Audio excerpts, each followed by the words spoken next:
अस्सलाम वालेकुम दोस्तों, आज जो हम आपको वीडियो दिखाने वाले हैं वो है रूबिका लियाकत की, जिसमें वो बेहद जहर उगलते हुए नज़र आ रही हैं इस्लाम के लोगों के लिए, इस्लाम के लिए, मुसलमानों के लिए। और साथ ही में हम आपको बता दें कि इनकी बातों का पलटवार एक हिंदू पंडित ने किया है, जो कि बहुत ही हैरान वाली बात है। वीडियो को आखिर तक ज़रूर से देखिएगा। वीडियो शुरू करने से पहले मैं आपको चंद बातें बता दूं कि हाल ही में कतर में फीफा वर्ल्ड कप था, तो वहां पर डॉक्टर जाकिर नाइक को बुलाया गया था। उनके वहां पहुंचने पे इन्होंने ऐसा जहर फैलाया है, इतना जहर फैलाया है कि मैं आपको क्या बताऊं। आप इस वीडियो को देखेंगे तभी आपको सारी स्टोरी समझ में आएगी। डॉक्टर जाकिर नाइक को तो सभी लोग जानते हैं, जो कि एक बड़ी तादाद में इस्लाम को फैलाते हैं। इस्लाम फैलाने वालों के बारे में इन्होंने कितना जहर उगला है वो आप इस वीडियो में देखिएगा। वीडियो को लाइक करिएगा और चैनल को ज़रूर से सब्सक्राइब कर दीजिएगा। तो चलिए देखते हैं इनकी इस वीडियो को। वर्ल्ड कप ऑर्गेनाइज कर रहा है, आधुनिकता की मिसाल पेश कर रहा है, बहुत अच्छी बात है। लेकिन मुझे कतर से बात करनी है, एक नसीहत देनी है। वैसे नसीहत तो जाकिर नाइक को देनी चाहिए, लेकिन मेरे बुजुर्ग कहते हैं कि नसीहत उन्हें दिया करो जो जिम्मेदार हो, और जाकिर नाइक जिम्मेदारी के लायक नहीं है। जाकिर नाइक के बारे में कतर के हेड ऑफ स्टेट से मुझे बात करनी है। शेख साहब, आपसे बात करनी है आपके डबल स्टैंडर्ड पर। आपने हिंदुस्तान को तो नसीहत दी, हिंदुस्तान से नुपुर शर्मा वाले बयान पर बड़ी नाराजगी जताई। वही जाकिर नाइक जिसके लिए आपने आज रेड कार्पेट बिछा दिया, आज उसी फीफा वर्ल्ड कप ने आपने उसे अपना मसीहा बनाकर बुलाया। वही जाकिर नाइक जो हिंदुस्तान का दुश्मन है, वही जाकिर नाइक जिससे बहुत सारे आतंकवादी सबक लेते हैं, अपना गुरु मानते हैं। आप इक्वालिटी की बात करते हैं कतर के शेख साहब, लेकिन इक्वालिटी की मिसाल यहां पेश करते आप नजर नहीं आए। हिंदुस्तान एक लोकतांत्रिक मुल्क है, उसे आप सिखा नहीं सकते। और आज आपने ये वाकई उदाहरण के तौर पर पेश भी कर दिया।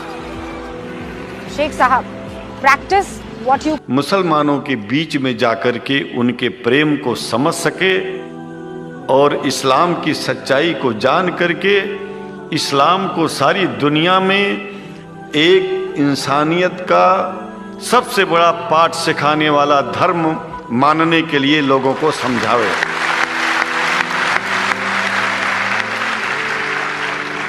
जब लोग इस्लाम को बेदर्द, मुसलमान को बेदर्द, तलवार के जोर पर चलने वाला धर्म बताते हैं, तो अगर शायद धरती में कोई दुखी होता होगा तो सबसे ज्यादा दुख मुझको होता है। ये न सच्चाई है और न कभी ये सच्चाई हो सकती है। जिस इस्लाम ने पहला कलमा ही कुरान शरीफ का ये बताता है कि नहीं है इबादत के काबिल सिवाय परमात्मा के और कोई, ला इलाहा इल्लल्लाह मोहम्मद रसूल अल्लाह। भला आप बताइए, वेदों का रस निचोड़ करके मोहम्मद साहब ने परमात्मा की इबादत करके परमात्मा के पैगाम को एक ही कलमे में दे दिया। इससे बड़ा ग्रंथ दुनिया में और क्या हो सकता है। अगर कुरान के पहले कलमे को ही पढ़ करके हिंदू अपने धर्म का पालन करना चाहे तो उससे बड़ा धर्मात्मा शायद कोई नहीं होगा। कुरान को हमने गहराइयों में जा करके तो नहीं अनुभव किया, लेकिन कुरान के मानने वालों के हृदय की गहराइयों में जाके देखा कि अगर इस्लाम को पूरी दुनिया अगर स्वीकार कर ले तो इसमें कोई बुराई नहीं है। इस्लाम परमात्मा के द्वारा बताया गया सिद्धांत है। इस्लाम किसी व्यक्ति का अपना नियम नहीं है, अपना सिद्धांत नहीं है।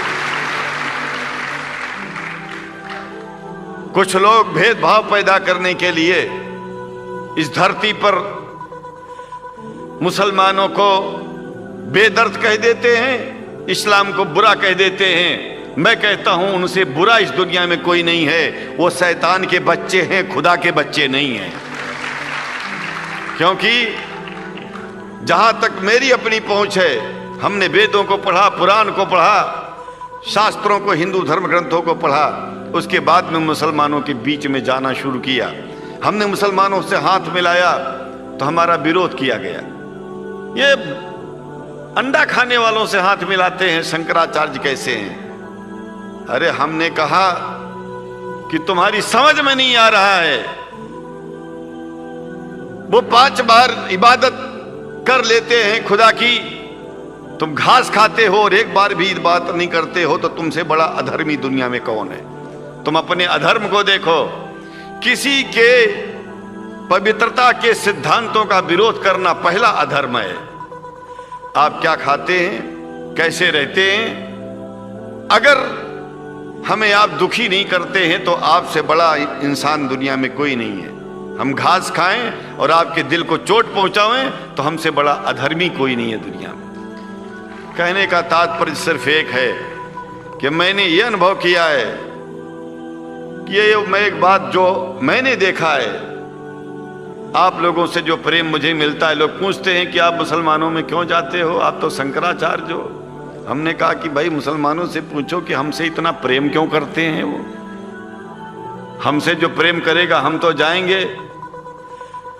कहा फिर क्या हम प्रेम नहीं करते क्या? हमने कहा कि हम तो तुम्हारे बीच में पैदा हुए और तुम मुसलमानों से प्रेम नहीं करते, इसलिए हम तुमसे प्रेम नहीं करते। मैं आप लोगों के बीच में आकर के एक बात बताता हूं। कुछ समय से हिंदू धर्म के नाम पर कुछ संस्थाएं हिंदू मुसलमानों में भेद पैदा करने के लिए कुछ ऐसा कार्य किया जिसकी वजह से आम हिंदू, सीधा साधा हिंदू बेचारा जान ही नहीं पाता है इस्लाम क्या है और सनातन धर्म क्या है। सनातन धर्म और इस्लाम में कोई भेद नहीं है और हिंदू धर्म तो कोई धर्म ही नहीं है। सनातन धर्म धर्म है और शायद जो संस्कृत का सनातन शब्द है, अगर किसी भाषा में उसको इस्लाम कहा जाए तो कोई बुरी बात नहीं है। इस्लाम और सनातन में कोई भेद नहीं है, क्योंकि परमात्मा एक है, परमात्मा सबका है। ये संदेश ऋषियों मुनियों ने दिया और यही संदेश, परमात्मा का भेजा हुआ संदेश, स्वयं हमारे मोहम्मद साहब ने इस पैगाम को हमको दिया। तो हम भेदभाव क्यों करें? यहां पर भारत का मुसलमान, एक बात बिल्कुल मैं स्पष्ट बता रहा हूं आपसे, अगर भारत का मुसलमान सो गया तो भारत सो जाएगा। इसलिए भारत को जगाना है तो मुसलमानों को जागते रहना पड़ेगा। भारत जाग जाएगा, पूरी दुनिया जाग जाएगी। यह भी मैं जानता हूं कि भारत के सच्चे हिंदुओं को, जो सच्चे सनातन धर्मी हैं, उनको मुसलमानों से प्रेम चाहिए, उनको मुसलमानों से भेद नहीं चाहिए। अगर कोई अच्छा हिंदू है, सच्चा हिंदू अपने को कहता है, तो पहले तो सनातन धर्म को मानता हो। अगर हिंदू की परिभाषा सनातन धर्म से हट करके कोई परिभाषा है, तो ऐसे हिंदू धर्म को मैं तिलांजलि देता हूं। हिंदू धर्म कुछ नहीं है। फिर हिंदू धर्म वही है जो वेद को माने, पुराण को माने और सनातन को माने।